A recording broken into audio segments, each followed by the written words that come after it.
Sorry na dun ako naka-focus. Yun yung ano ko. Taasan niyo yung standard niyo. Huwag kayong gagaya kay mami. Hindi ko maisip na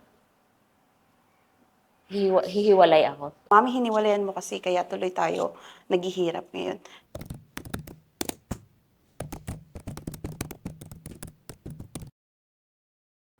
Maligayang pagbabalik po sa ating programa at ngayon ay ipagpapatuloy lamang natin ang talakayan tungkol sa katanungan na kung ang mag-asawa ay hindi na nagkakaintindihan, kailangan na ba nilang maghiwalay? O kailangan ba nilang pagsumikapan na ayusin ang kanilang pagsasama alang-alang sa kanilang mga anak? Ang unang bahagi po ng ating talakayan ay nauna na pong nai-upload. Kung hindi nyo pa yung napapanood, but hindi nyo kami i-follow sa aming mga social media accounts. Meron kami YouTube channel, meron kami Facebook page, Instagram, TikTok, and Spotify. Ngayon po ay dadako na tayo sa ating mga katanungan para sa ating mga panauhin. Ang una kong tanong ay para kay Miss Lauren. No? Dahil naniniwala ho kayo na kapag hindi na nagkakasundo ang mag-asawa, mas mainam na maghiwalay na lang. Ngayon, ang tanong ko sa inyo, papaano mo masisiguro na hindi magkukulang ang parehong magulang sa pagbibigay ng mga pangangailangan ng mga anak nila, lalong-lalo na sa financial at emotional? Okay, kasi habang nag-share ko na din na habang nagsasama kasi kami, yung only source of income is sa trabaho ko. Sa trabaho ko lang. Yung work niya, yung sahod niya doon, hindi yun umaabot sa aming family. Pero yung meron silang rental business, yung some parts nun napupunta sa mga anak ko. Nung naghiwalay kami, medyo natigil din yun.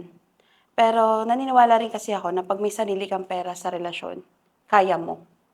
I mean, mas kung kaya mo dumiskarte pa for your family, kaya mong buhayin yung mga bata. Kasi para sa akin, ganun din naman eh. Nagsasama kami, parang ako lang din naman yung tumataguyod and then yung sa rental business na yun talaga yung agreement, kumbaga.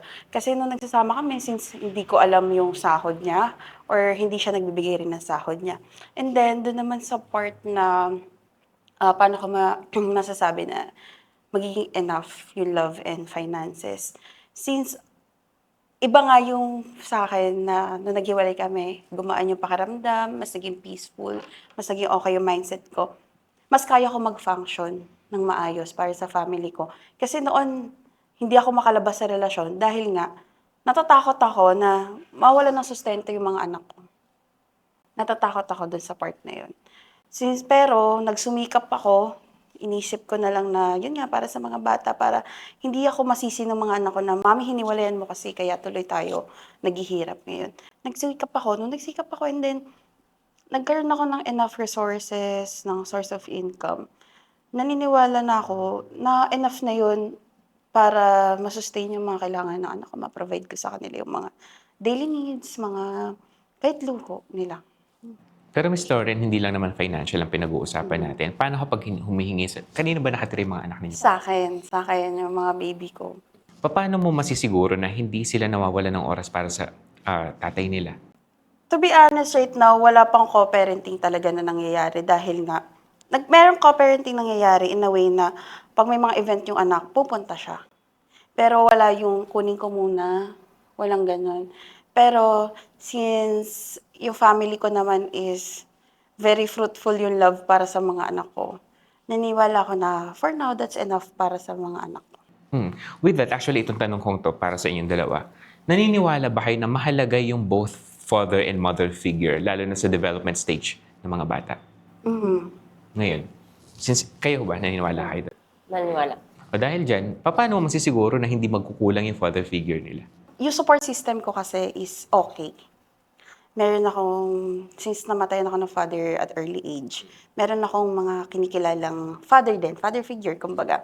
Kumbaga, hindi kami totally buo, pero meron akong tinitingalang tatay, yung tito ko and yung stepfather ko. Sila yung tumayo na tatay, hindi naman sobrang tatay na tatay, like in a way na, of course, syempre, may limitations, kumbaga. Pero yung nanay ko, ganun din kasi. Yung mami ko na pinakita lang din sa akin na enough naman yung love niya para masabi kong kompleto kami. And then, ganun din yung nire-reflect ko sa mga anak ko. So sa setup ninyo, ano yung responsibility ng tatay? Ngayon is, So far, wala pa. Wala pa siyang pinapakitang sense of responsibility. Kasi at first, tinatry namin, of course, na nakikiusap ako sa kanya na lalo sa finances, ikaw naman sa tuition, ako yung sa monthly, ikaw naman sa ganitong bagay. Wala pang natutupad. Wala pa natutupad so far. Pero ngayon, he's trying. Nakikita ko naman na nagsusubok siya ngayon. Kasi nagre-reach out siya. Recently lang. Ayun. And yun yung nililin towards ko na sana pa-experience na din sa mga bata. Kung para for me to determine din kung paano ba yung magiging future setup namin. Mm. Pero nagde-demand naman siya ng oras para sa mga bata.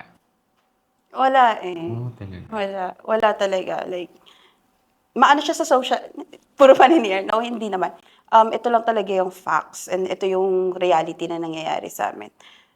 Sa social media, ganyan, yung pinapakita niya na mahal niya yung mga bata. Cover photo, di ba? Yan yung common cover photo, profile picture. Pero never siya talaga nag-try mag-reach out before.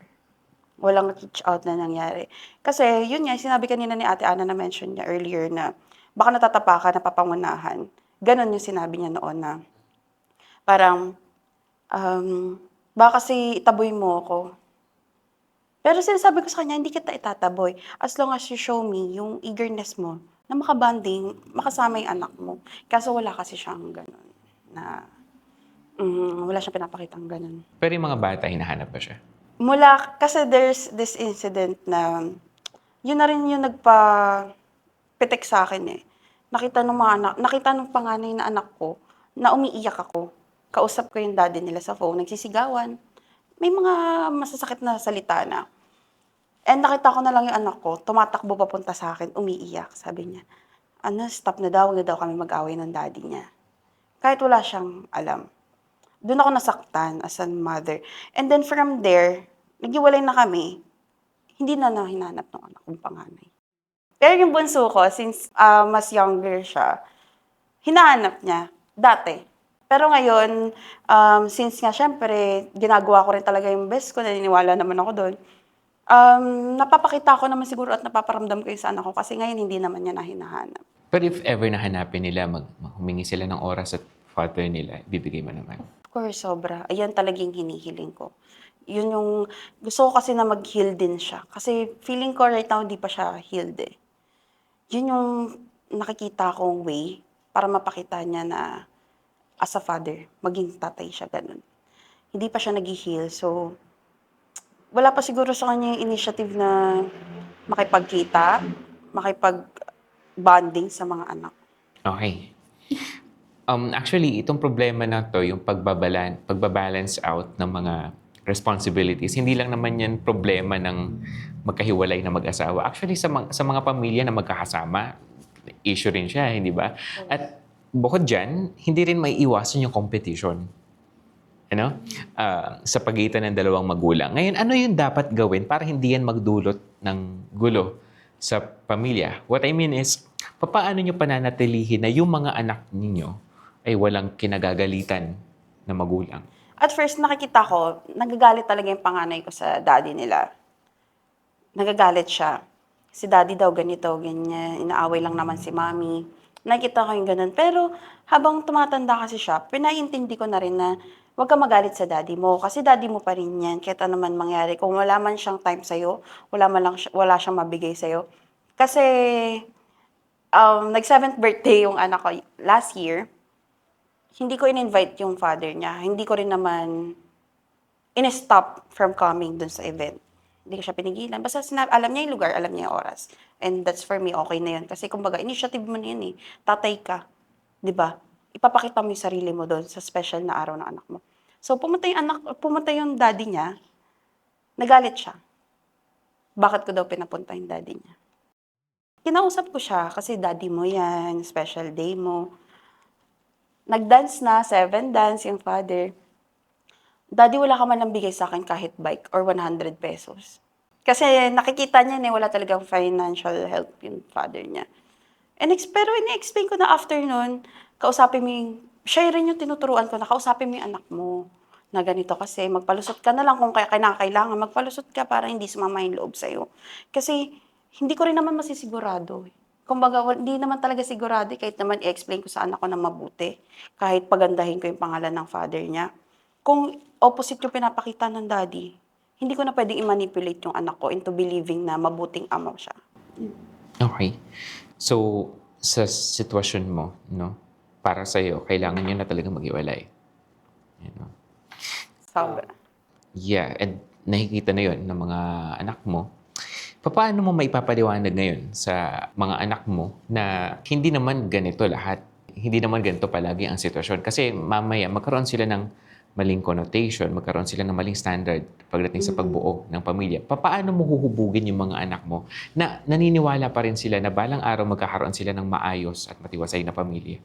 Future is uncertain, pero ang tumatak sa isip ko nung naghiwalay kami ng partner ko, na dapat yung susunod kong partner, yung maayos na. Yung mapapakita sa kanila na paano ba maging ama, paano ba maging partner, paano ba maging asawa, paano maging tatay. And ngayon, I have a new partner na. And thankfully, nakikita ko sa mga anak ko na pati sila masaya na rin. Ay, masaya naman na siya initially.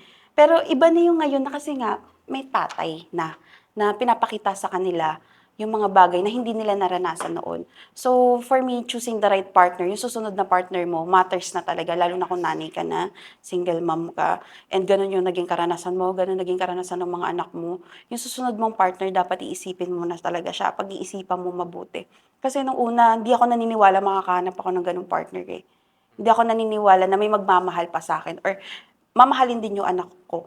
Pero thank God, I met someone na gano'n pinapakita sa mga anak ko, inaalagaan sila. And yung mga simple things na alam ko may enjoy ng mga anak ko. Ako mababaw lang ako kasing tao. And thankfully, namana yun ng mga anak ko. Lalit na bagay, kinakasasayan na nila. Mabilis sila mag-appreciate ng mga little things.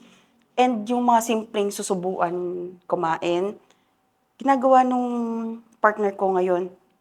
And for me, ang laking pasasalamat nun sa Diyos kasi at least ngayon nakikita na ng mga anak ko paano ba itrato ng tama ang bata and paano itrato ng tama yung nanay din nila. Okay. Nabanggit mo na meron kang karelasyon ngayon. Pero sige, bago tayo dumako dyan, pwede bang malaman kung ilang taon na yung mga anak mo? Yung panganay ko is 7 years old and then yung bunso 5 years old naman. Okay, actually, itong question na to para to sa ibang episode. Pero isingit ko na lang din. May recommend mo ba sa mga single mom, especially sa mga may anak na mga bata pa, maliliit pa, na maghanap na ng bagong partner? Hindi pa sa ngayon until healed ka na. Sa akin kasi 3 years ako na single. Single ako, wala akong partner. Inano ko muna yung sarili ko na mag-heal muna ako. Kaya ko na ba ulit magmahal? Kasi nung naghiwalay kami, parang nakalimutan ko mahalin yung sarili ko eh. So, kailangan ko siyang i-regain. Tumatak sa isip ko na para magmahal ako ng ibang tao ng tama, mahalin ko muna yung sarili ko ng tama. Until hindi ko nagagawa yon, wala akong karapatan humanap ng partner. Wala akong karapatan makipagrelasyon ulit. So, ayun, for me. Dapat, wag muna. Wag muna until healed ka na. And natanggap mo na yung sitwasyon. Kung natanggap mo na, alam mo na ulit para mahalin yung sarili mo. Kung nakalimutan mo man. And then, maybe that's the right time. And of course, piliin mo yung susunod mong partner. Okay. Since na-mention mo kanina na open ka sa possibility, actually, ini-encourage mo yung mga anak mo and yung previous partner mo na magkaroon sila ng maayos na relationship sa mga anak mo. Paano mo masisiguro na hindi magkakaroon ng conflict doon sa current partner mo? Yung partner ko kasi, meron na rin siyang anak. And yung sitwasyon naman niya sa amin, baliktad. Opposite kami. Ako, pinupush ko yung mga anak ko na makipag-bonding sa sa daddy nila. Yung sitwasyon naman doon, tinatago naman yung anak. Ganun naman sana. So, complete opposite kami. So, naniniwala ako na may intindihan yun ng partner ko ngayon na importante bilang ama, as a father, na makabanding pa rin yung mga bata. Mag-co-parent pa rin kami. Kasi yun din naman yung hinihiling din ng partner ko eh. Makabanding yung anak ko. Okay lang kasi may partner naman na yung babae. Kumbaga, magkakaintindihan sila magtatay na kung gusto man ng isa, di ibig sabihin, maintindihan niya yung daddy ng mga anak ko. So ideally, ano yung magiging setup? Parang gusto mo na magkaroon ng parang dalawang tatay yung mga anak mo? Yeah. If possible, kung yun yung para sa mga anak ko, para na din sa ikagagaan ng atmosphere ng relasyon, ng mga parties involved, then okay sa akin. Kahit dalawa rin yung nanay nung anak ko, okay lang din. Kahit yung, actually, yung partner ko kasi na yun, nagkaroon na rin siya ng other partner. Ganon. So, nasabi ko lagi na, okay lang kahit gusto niyo kuhain yung bata eh. Basta, ipakita mo naman sa akin na paramdam mo naman sa mga bata na gusto mo rin silang makasama. Okay lang kahit isama mo yung anak mo, isama mo yung partner mo, together, okay lang. Okay. Bago tayo dumako dun sa mga questions ko para kay Miss Annalou, ang huli kong tanong para sa'yo, actually, babalikan pa kita later, pero ang huling tanong ko muna sa'yo is, ano yung mga bagay na hindi mo sana magagawa kung pinili mo magstay sa relationship mo, sa previous na partner mo? Hindi siguro mag-grow. Hindi ako mag-grow as a person. Maaga ako nabuntis, 19 years old.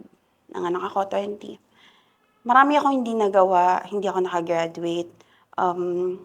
Isingit ko na lang din, no, yung sa mga experiences ko na to, wala akong pagsisisi. Kasi, nung naghiwalay kami, syempre marami akong natutunan, maraming bagay na, okay, kung hindi ko pala din pala to ginawa, hindi ako nag-grow as a person, hindi ko natutunan mahalin yung sarili ko. Siguro wala ako ngayon, hindi ko kaya siguro magsalita ngayon dito. Wala siguro ako ngayon dito na confident akong sabihin to mga bagay na to. So, masasabi mo pa rin na thankful ka dun sa previous na partner mo? Ngayon, before no eh. No talaga. As in, sinisisi ko siya. Talagang parang katapusan na ng mundo yung galit ko sa kanya. Pero nag-heal ako. Nung nag-heal ako, yan. Of course, kinakausap ko yung Panginoon. Araw-araw ko nagdadasal, umiiyak. Lahat ng sama ng loob ko, binubuhos ko talaga. Nabubuhos ko siya sa mga anak ko. Sa totoo yun. Kaya nga sinasabi ko na yung mental health ng mga anak ko, nagmamatter din talaga ng malala. Ngayon na okay na, yan, may self-love na ako. Kaya ko magtrabaho, kaya alam ko na yung worth ko. Alam ko na yung, alam ko kung paano dapat ako mahalin. Alam ko na yung gusto ko dahil dun. Okay, maraming salamat. Babalikan pa kita later, no? Miss Annalou, kumusta ho? Okay naman. Okay, para po sa mga hindi nakalam, si Miss Annalou ho ay naniniwala na kahit ano pa man yung pinagdadaanan ng mag-asawa, kailangan pagsumikapan na ayusin yung kanilang pagsasama. Ngayon, paano ho kung hindi na nga nagkakasundo ang mag-asawa or worse, palagi nang nag-aaway, nagkakasakitan, hindi kaya makaapekto yon sa paglaki ng mga anak ninyo? Paano nyo maipapaliwanag sa mga anak nyo yung pinagdadaanan ninyo mag-asawa? Ano kasi yan, maraming oras o panahon para umpisahan yung ayusin ang dapat ayusin na kasama yung mga anak. Ngayon, kapag baliwalain kasi yung ganon, yun ang magiging dahilan na hindi maging okay, magsiseparate yung mag-asawa. Pero kapag pagsisikapan yun, halimbawa yung partner mo, yung lalaki, feeling mo wala siyang pakialam sa'yo, sa mga anak niyo, ganyan. Siguro, ang gawin ng isang babae, para mag-workout siya, kailangan mong, yun, number one, malin mo nga ang sarili mo para makafocus ka rin sa mga dapat mong gagawin. Kagaya ng pag-aalaga sa mga anak nyo. At kahit na ganun yung partner mo, kailangan ipa-feel mo pa rin sa kanya na importante siya. Dahil ama siya ng mga anak mo. Okay. Para mas makapagtanong ako na mas maayos, pwede po ba kayo magbigay ng halimbawa sa mga bagay na pinagdaanan ninyo, yung mga masasakit na pinagdaanan ninyo mag-asawa? Oh, sorry. Wala kasi. Wala. Okay. Ngayon, halimbawa, wag naman sana. Ano, halimbawa, hindi kayo nagkakaintindihan, nagkakasakitan kayo. Sabihin na natin physically. Hindi pa rin ho ba kayo makikipaghiwalay? Hindi, kasi ganito yan. Halimbawa, ganun nga mangyayari. Kailangan kong balikan kung paano kami nagsimula. Tapos, dahil alam mo yun, sa ngayon kasi, wala kaming dalawang anak kung wala siya. So, para ano, hindi ko maisip, hindi ko, hindi ko maisip na hihiwalay ako. Talaga. So para sa inyo, kung sakali man dumating yung sitwasyon na ang bigat-bigat na pinagdadaanan ninyo, para sa inyo, balikan nyo na lang yung dahilan kung bakit kayo nagsama in the first place. Yes. Tapos, yun nga, laging kailangan laging nakapagitna si Lord. Ganyan. Tapos, laging isipin yung mga anak. Papaano, di ba sabi nyo, ho, balikan nyo na lang kung ano yung dahilan kung bakit kayo nagsama in the first place. Papaano kung yung taong kasama nyo nung nagsisimula pa lang yung relationship ninyo ay nagbago na? Hindi na siya yung dati. Siguro, kailangan ko rin tanungin ang sarili ko. Baka kaya ito nagbago dahil baka may nakikita din siyang nagbago sa akin. Parang ganun. Ngayon, kapag ma-figure out ko na, ganito pala yun, kaya siguro ganyan siya ngayon mag-isip or kung ano-ano na lang sinasabi dahil ako rin pala yung dahilan. Kailangan kong para maliwanag yung Sige nga ho, Miss Annalo, bilang kayo po ay isang babae, ano ko yung mga bagay na sa tingin ninyo pwedeng maging dahilan o mga bagay na nagawa ninyo o hindi nyo na nagagawa para magbago yung partner ninyong lalaki? siguro yung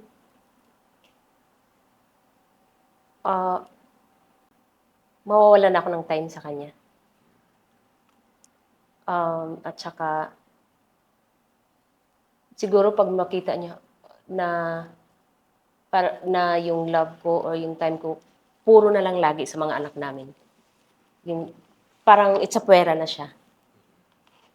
Siguro, ganun. Miss Lauren, ikaw, base dun sa sinabi niya, hindi kaya nag-ulang ka rin? Naniniwala ko may mga shortcomings talaga eh. Kasi hindi mo rin naman talaga masasabi kung ano yung sapat, ano yung kulang eh. Until matapos nga yung relasyon eh. Doon kayo makapag-reflect. Sa akin kasi, yun nga, alam naman namin sa isa't isa yung mga pagkukulang. E di, nung naghiwalay kami, hinope ko na lang sa kanya na sana yung mga tingin mong pagkukulang mo or pagkakamali mo sa akin, huwag mo na lang igaya na sa iba. Parang gano'n na lang. Gano'n ko na lang siya nakikita kung paano kami makakabawi sa sarili namin. Na sa susunod nating partner, huwag na natin gawin ulit yung mga pagkukulang at saka pag-aaway natin. Hindi mo ba sinisi yung sarili mo kung bakit nagbago yung previous husband mo? Sinisisi din. Noon.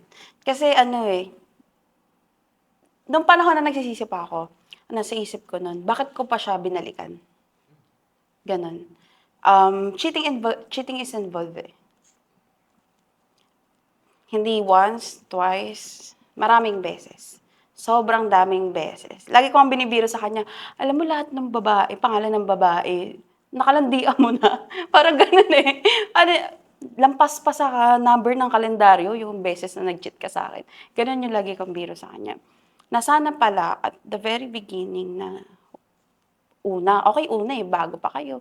Andun pa yung lambing, yun nga, nare-recall mo pa yung pagmamahalan nyo. Mapapatawad mo, pero nung pangalawa, pumangatlo, hindi pala, sana pala, tinaasan ko yung standard ko. Sana hindi ako nadala pala. Ganon. Yun lang yung part na nagsisisi ako. Pero still grateful kasi nga, matuturo ko yun sa mga anak ko. At sana, hindi rin mangyari sa kanila na ganun, na ibaba na lang yung standard for the sake of family. Number one, for the sake of family. Number two, for the sake na dahil mahal mo kasi ngayon, kasi nabubulag ka pa eh. Hindi mo pa alam yung tama at mali eh. Kaya pinagbibigyan mo. So, naging cycle na lang siya na, okay, papatawarin. Tapos, ulitin na naman niya. Ganon. Yun lang naman yung pagsisisi ko na. Sana, hindi ko tinolerate.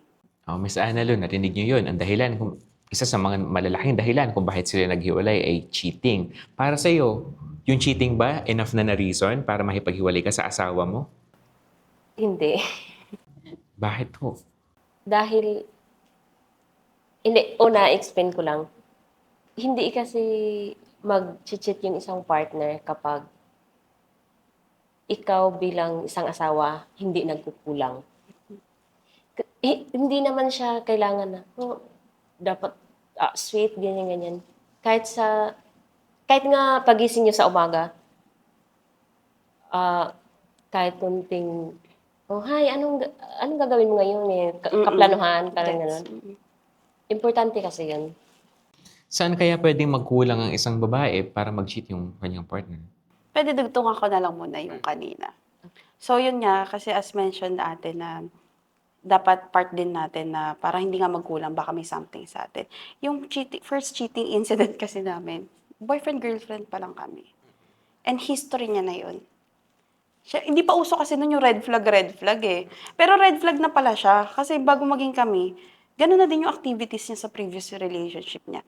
Siyempre, ako bet ko nun yung parang bad boy, ganyan. So, di ba, feeling ko yung green noon, yung red flag noon, green eh. So, blindsided talaga ako noon. So, nung naging kami naman na, may anak na kami, may cheating pa rin na nangyayari. And for me, hindi yun pagkukulang ng babae. Either nasa nature na yun ng lalaki. Kasi naniniwala ako na hindi naman trabaho ng babae na paramdam sa lalaki na lalaki talaga siya. Dapat lalaki yung nagbibigay ng proof nun. Lalo na kung haligi na siya ng tahanan. Okay, thank you. Balikan natin si Miss Annalyn. Okay, ayun yung tanong ko kanina, saan kaya pwedeng magkulang ang babae para, sabi mo kanina, para mag-cheat yung kanyang partner na lalaki? Siguro yung pangailangan niya. Bebe time. Siguro yun. Isa yun at saka idugtong ko na rin na ikaw bilang asawa na babae, parang ang mundo mo nasa mga anak mo lang. Parang parang ma-feel niya na hindi na talaga siya belong sa isang pamilya. Yun.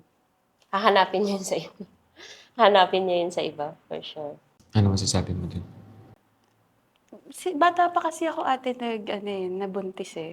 So, wala pa sa mindset ko yung mother instinct. May mother instinct ka, of course, syempre, nakita mo yung anak mo, di ba? Yung usual lang, pero yung mother instinct na, yun yung focus na lang. Hindi siya ganun. Yung focus ko nun, sa partner ko pa rin. Kasi ano na ako kumbaga sa relasyon, na-drain na eh. Parang, na-deepen na yung attachment ko dun sa partner ko na kahit mag-cheat siya, babalikan at babalikan ko siya.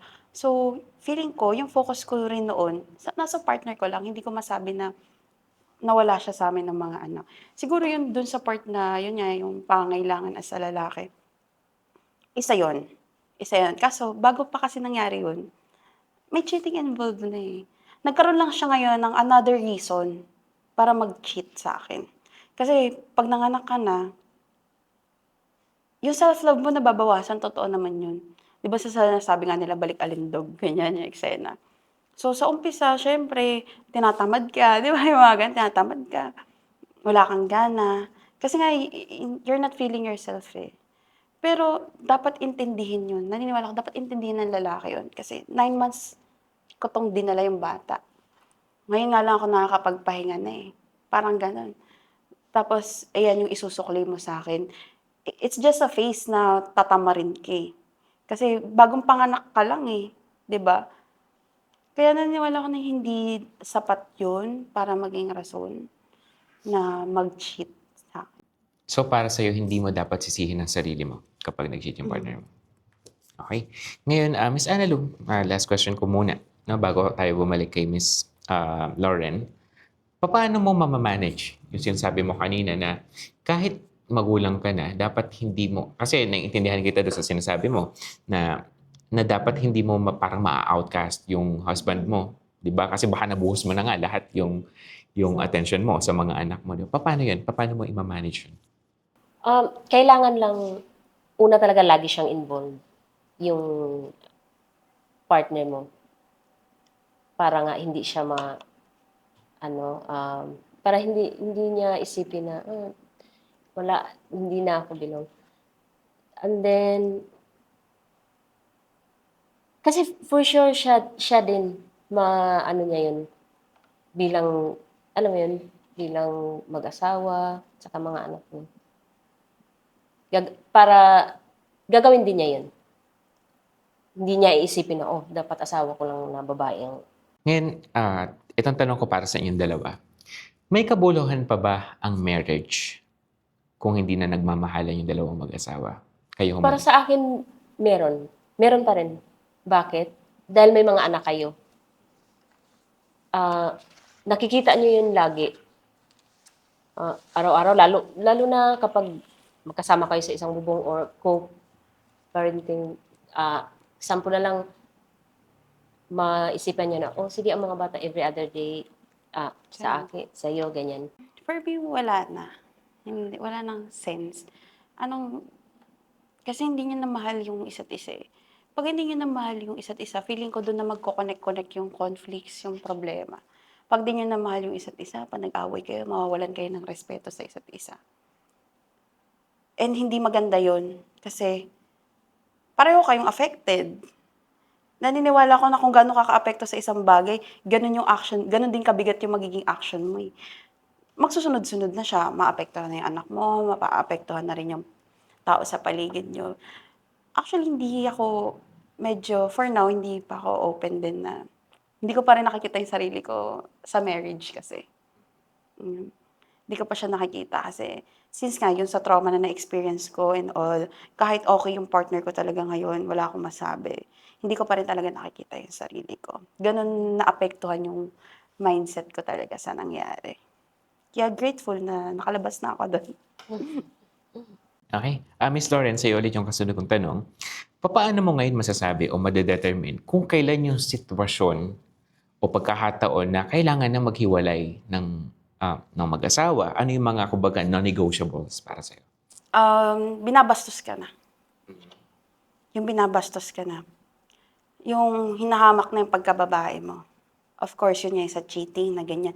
Kesyo ayaw mo or something na i-judge ka niya sa past mo or basta kahit pagiging nanay mo, pagkababae mo, anything na involve yung womanhood mo, non-negotiable that for me yun.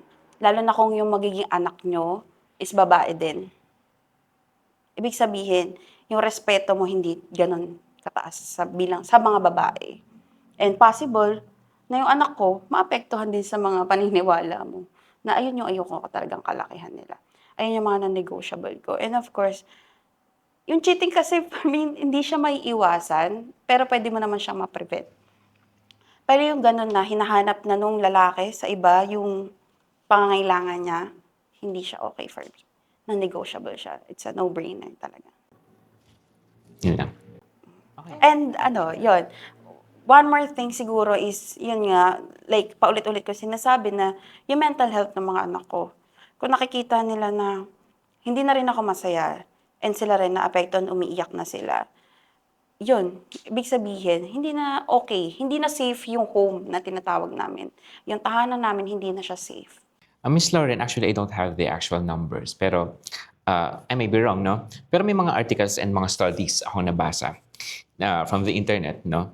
Na may mga taong pinagsisihan ang separation or divorce after a few years. Actually, after the first year. Now, the question is, hindi kaya may mga pagkakataon na minsan space lang pala yung kailangan? Kasi especially kapag legal separation, napakalaking hakbang nun. So, ano masasabi mo dun? Sa personal experience ko, tingin ko hindi na ako magsisisi talaga. Mas magsisisi siguro ako kung hanggang ngayon nandun pa rin ako sa sitwasyon na yun. Hindi ako magsisisi na sense na iba na yung happiness eh. Iba na yung happiness. And parang hindi naman kami nawalan. Hindi ko naramdaman yun. Hindi ko naramdaman na nawalan kami ng hindi ko naramdaman na nawalan ako ng partner. Hindi ako nakaramdam na nawalan ng magulang yung mga anak ko.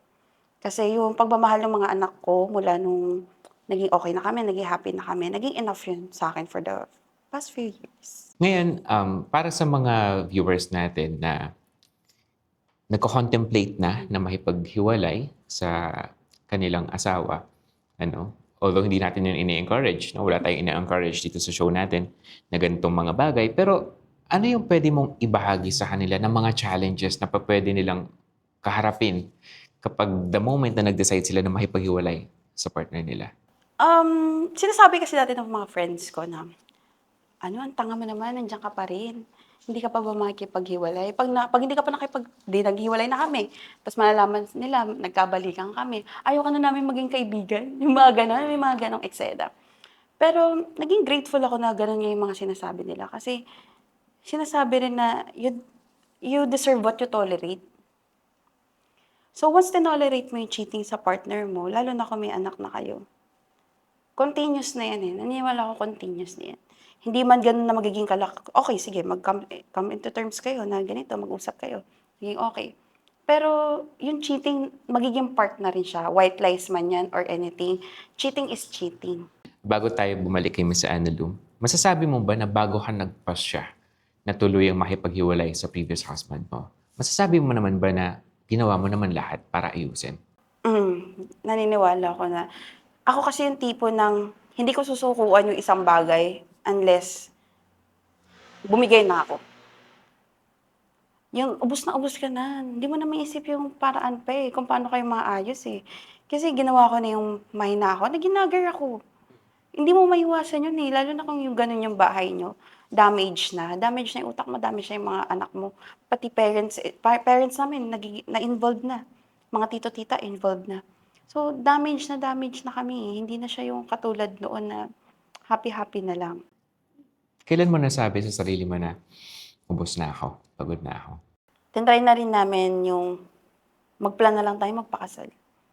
Ganun. May ganun na akong sabi ko, isusuko ko na lang na lahat, ganun. I-commit ko na lang yung buong sarili ko. Baka ito yung way, para maayos kami. Kaso hindi na rin, iniwasan na naging naging lahat na ginawa ko na eh. Kung yung hinahanap niya na sinasabi na pangangailangan ng lalaki, binigay ko na eh. Yung mas ako na yung nag-aaya and all. Wala talaga. So, sabi ko, hindi na ako. Hindi na ako yung may problema ngayon. Kasi kumbaga, yung feeling ko na nagiging shortcomings ko, sinubukan ko naman tapalan. Kaso wala na. Sabi ko, okay, enough na. Hindi na talaga siya mag-work. Kasi kung ayaw na rin tanggapin ng partner mo yung mapagkakasunduan nyo, hindi na rin niya natutupad yung mapagkakasunduan nyo, ano bang sense? Ibig sabihin, tapusin na lang na siya. Maraming salamat ho, Miss Annalou. Ito medyo categorical yung tanong ko sa inyo, no? Pero kayo ho ba, mananatili po ba kayo sa relasyon kung hindi na kayo masaya? At bakit? Mananatili pa rin. Bakit? Dahil para sa mga anak ko, para sa mga anak namin. Para sa mga anak ninyo. Dahil sila ang karugtong ng buhay ko. So gagawin nyo ho, titiisin nyo ho lahat. Gagawin ko ang lahat-lahat para sa kanila. Hindi na para sa partner nyo. Hindi na para sa sarili ninyo. Para sa mga anak nyo na lang. Kumbaga, parang ang mangyari nun, yun ang number one. Ang to follow na lang yun sa partner ko. Sa tulong ng Panginoon, malay mo maging, alam mo yun, maging okay sa dulo. May panalo, kumbaga. Ngayon, in the future, no? Kung mangyari yung ganyang sitwasyon sa anak mo, lalo na kung babae, kaso lalaki mga anak mo, pero it doesn't matter. Anong ipapayo mo sa anak mo? Sasabihin mo ba sa kanya na, "Nak, manatili ka dyan sa relasyon na yan, kahit di ka na masaya, kahit sinasaktan ka na." Ikatatuwa mo ba bilang magulang kung daranasin ng anak mo yung magulong pamilya? Hindi, pero ang totoo kong hindi. Pero dahil palalakihin ko sila ng simula maliit hanggang paglaki nila, iga-guide ng maayos para hindi nila maranasan. Paano nyo sila i-guide? Paano nyo matitiyak na hindi nila mararanasan yun? Kailangan kong ipakita na kahit ganyan yung papa nila, kailangan kong ipakita na lagpas sa height ko, sa height nila yung respeto. Pero paano nga ho, kung sakaling nasa ganong sitwasyon na sila, na sinasaktan sila ng asawa nila, anong ipapayo niyo sa kanila? Siguro ipapayo ko na kailangan nilang mag-usap ng maayos. Sa isang relasyon kasi dapat kayong mag-partner lang. Kung pwede pa lang kahit nga magulang hindi yun malaman eh. O kaya yung parehong side ng pamilya. Dahil minsan yun pa ang nagpapagulo ng lahat, sorry. Pero karamihan kasi ganun. Yung mga nalaman ko. Kaya hanggat maaari, aayusin ng isang mag-asawa. So, para sa inyo, kahit gaano pa kahirap, gaano pa kabigat yung naging problema, kahit cheating pa yan or whatsoever, pwede pa rin maayos. May ibalik sa dati yung pagsasama ng mag-asawa. Wala namang puro laging hirap lang yun. Meron namang, yun na nga, parang sinasabi, kailangan mo munang pagdaanan yung lahat ng paghirap or pagsusubok para makamit mo yung tagumpay. Kasal po kayo, no? Opo. Ngayon, what if yung asawa niyo na ho yung sumuko? Yung asawa niyo na ho yung ayaw na ayusin, gusto na kong humiwalay. Anong gagawin ninyo? Yun, babalik pa rin ako sa ipaalala ko sa kanya paano kami nag-umpisa. Kunwari darating yung time na sasabihin na niya sa akin na, maghiwalay na tayo, ganyan-ganyan. Hindi naman yun isang sabi yun na. Maraming time, maraming panahon pa yan. Siguro, bago pa siya makapag-isip yung as in final na hiwalayan niya ako, siguro maiayos ko na yun or maitama ko na yun. Sa panahon na yun. So, hindi kayo makikipaghiwalay? Hindi. Paano kung iniwan ho kayo? Ano yung say, iniwan sa bahay? Ganun. Or worse, sumama sa iba? Ipaglalaban niyo pa rin ba yung pagiging asawa ninyo? Paglaban ko pa rin. Sa tingin niyo yung ganyang response sa ganyang sitwasyon, makabubuti po ba yon sa mga anak ninyo? Na makita nila na yung mama nila, kahit yung papa nila sumama na sa iba, umabol pa rin. Paglalaban pa rin niya yung relasyon nila. Sa tingin niyo makabuti yun? Sa totoo, hindi naman talaga yun makakabuti. Pero kapag i-explain mo ng maayos sa mga anak mo, kumbaga step by step hanggang sa maunawaan nila. At maintindihan nila yun. Paano niyo ho ipapaliwanag? Hindi lang ako ang magpapaliwanag nun. Kaming mag-asawa. Parang i-explain ko sila, mga anak, kaya ganito yung tatay niyo dahil, example lang yun nagkulang na ako sa kanya. Na-feel niya na ang mundo ko nasa inyo na lang. So, alam ko maintindihan yun ng mga anak ko. At baka sila pa yung tutulong sa akin kung paano iparamdam yun sa tatay nila. Actually, interesting na Miss Angela. Kasi every time na naggumagawa tayo ng mga imaginary na situation, palagi nyo gustong sisihin yung sarili ninyo. Sa kahit anong gawin sa inyo ng partner ninyo. Bakit kaya? Ano ba yung motivation ninyo kung bakit ganyan ho yung pananaw ninyo? Bakit laging gusto nyo sisihin yung sarili nyo? Kaya nagkukulang kasi nagkulang ka din. Kaya nag-cheat kasi may pagkukulang ka. Bakit po kaya ganun? Siguro dahil masyado akong nangarap na may buong pamilya or mas gusto ko yun, yung nagmahal, masaya. Para sa inyong mahalaga, napakahalaga na mayroong buong pamilya. Ano ho ba ang magagawa ng isang buong pamilya na hindi magagawa ng isang watak na pamilya? At masasabi niyo pa po ba na buo yung pamilya kung yung mag-asawa hindi na nagmamahalan? Ako kasi hindi ako naniniwala na yung mag-asawa, lalo na yung may anak na bigla-bigla lang yung mawala yung pagmamahal nila sa isa't isa. Matagal yun. At saka baka nga bago pa dumating sa punto na yun na mawala yung pagmamahal na yun, maayos na sa gitna ng... Ba't hindi niyo tanungin si Miss Lauren? Miss Lauren, mahal niyo pa po ba yung dati niyong husband? Hindi na. Siguro kung yung relasyon namin kasi dati nawalan na kami ng respeto, eh. Siguro ngayon yun yung mabibigay ko na lang sa kanya. Walang pagmamahal na, pero respeto na lang. Kahit katiting, kasi nga dahil anak siya ay tatay siya ng mga anak ko. Yun na lang. Miss Annalyn, based sa mga narinig niyong pangangatwiran nitong si Miss Lauren, ano yung gusto niyong sabihin o kung may gusto kayong ipayo sa kanya since magkaiba kayo ng pananaw eh? Hindi ko kasi ma-imagine. Siguro you're trying to say na hindi mo ma-imagine na maghihiwalay nga kayo na dahil lang sa mga maliliit na dahilan na pwedeng maayos. Sa akin kasi, masyado na siyang, iba na yung conflict eh. May cheating, physical. Cheating mentally, affected ka na eh, di ba? Physical pa. Ang dami eh. May mga nakawan ng perang nangyayari. May mga ganun, kupitan. May mga ganun involved eh. So, hindi siya na madaling desisyon. Kasi ang dami na talagang pangyayari na hindi mo na rin siya ma-imagine. Kahit ako, hindi ko rin ma-imagine na kaya pala ng lalaki yun. Lalo na kung ama ka na. May mga ganun ka palang magagawang mga bagay. Hindi ko rin siya ma-imagine at first eh. At hindi ko rin ma-imagine na makakawala ako doon sa sitwasyon na yun. Kasi, yun yung sinasabi na, paano pag wala ng love? Noon, kala ko mahal na mahal ko siya eh. Pero hindi pala. Nanghihingi lang ako ng validation sa sarili ko. Nanghihingi lang ako ng validation na ginagawa ko naman lahat, bakit ganyan. Parang gano'n, nanghihingi lang ako ng validity na ako pa rin naman mahal nito, sa akin pa rin 'to uuwi. Hindi pala siya gano'n. It doesn't work that way. Wala ng pagmamahal dahil wala na kayong respeto eh. Hindi na kayo nagrerespetuhan. Kahit ako masasabi ko na hindi ko na rin siya, nawala na yung respeto ko sa kanya noon. At dahil dyan, Miss Lauren, base sa mga narinig mo sa kanya, ano naman yung gusto mong ipaliwanag o gusto mong ipayo?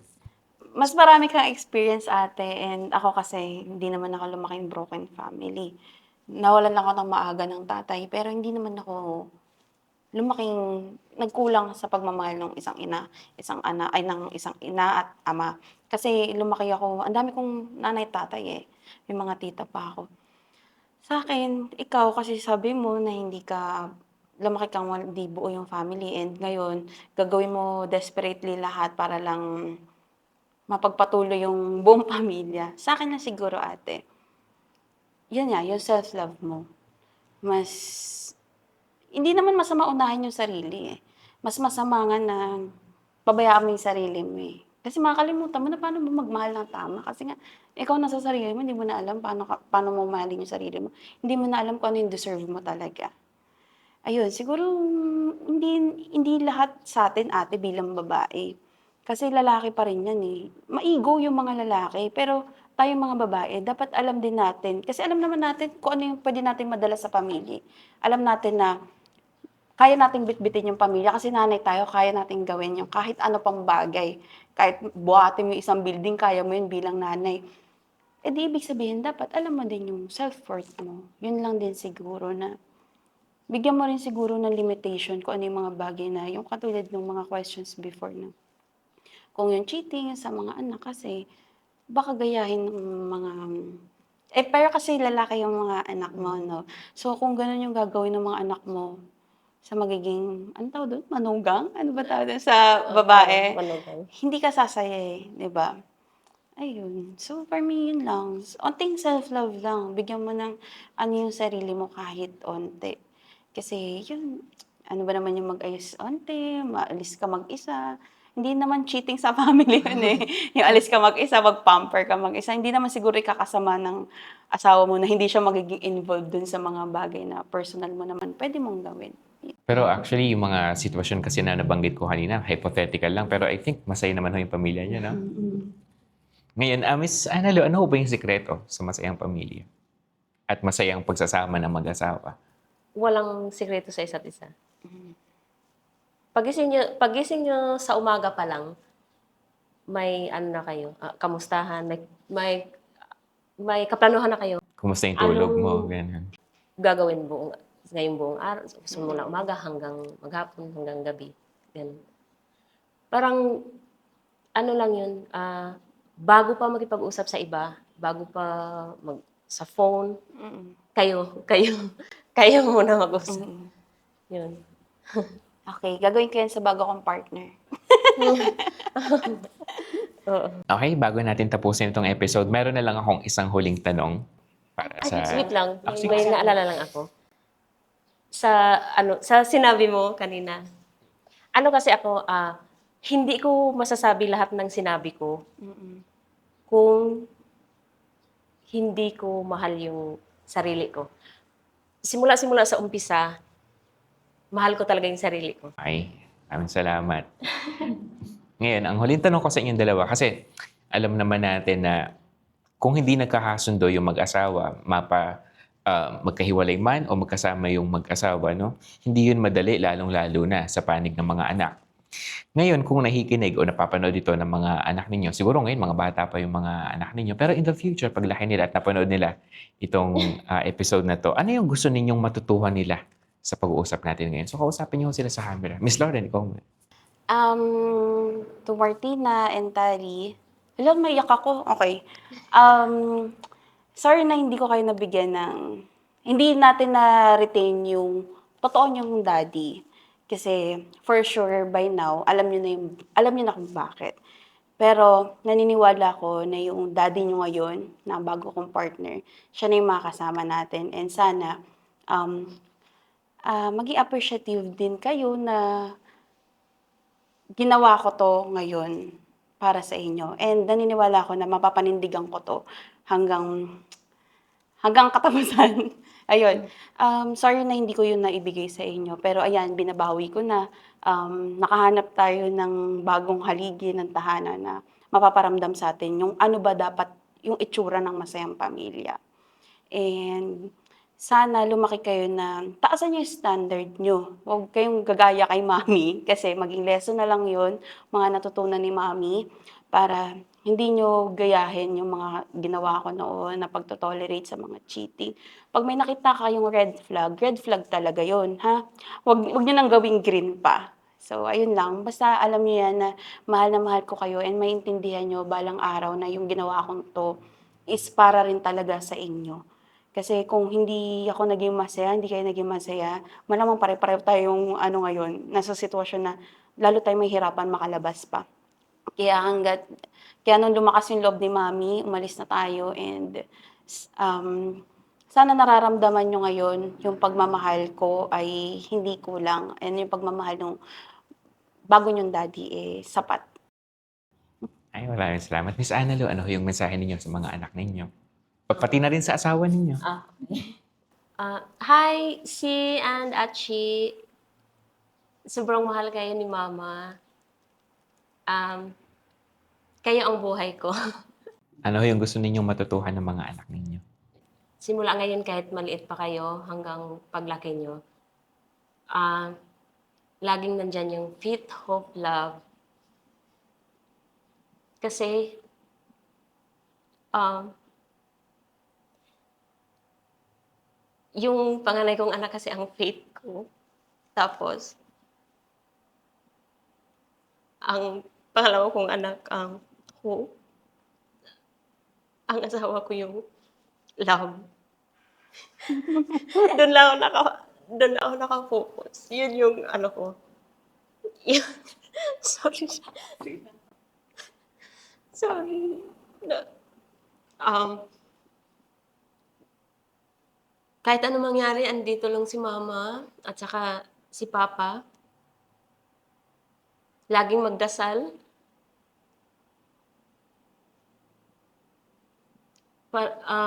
Alam ko laging hindi tayo pababayaan ng Diyos. Kahit anong mangyari. Yun lang. Hindi ako Maraming salamat. Magkamayan ho muna kayong dalawa. Thank you. Alam niyo, Miss Annalou, maraming maiinggit sa inyo Bakit? na mga nanonood ngayon. Kasi marami nangangarap, di ba? Na magkaroon ng masayang pamilya. Di ba? Kaya, Alam mo, kung totoo, gusto ko nga dugtungan kasi parang wala tuloy ako nasabi sa asawa ko. Sige. Ano po bang pangalan ng asawa ninyo? Joseph. Okay. My love, thank you sa lahat-lahat. Ikaw talaga ang bumuo ng pangarap ko. Sa totoo lang, alam mo yan. Okay, ayoko na. Okay lang. Okay na ako doon. Alam mo, Miss Lauren, kaya siguro mahulit si Miss Annalo na kahit anong ibigay kong sitwasyon, hindi pa rin niya hihiwalayin. Siguro kasi hindi niya maranasan sa asawa niya. Oh, hindi naman ako, hindi ba to kasali?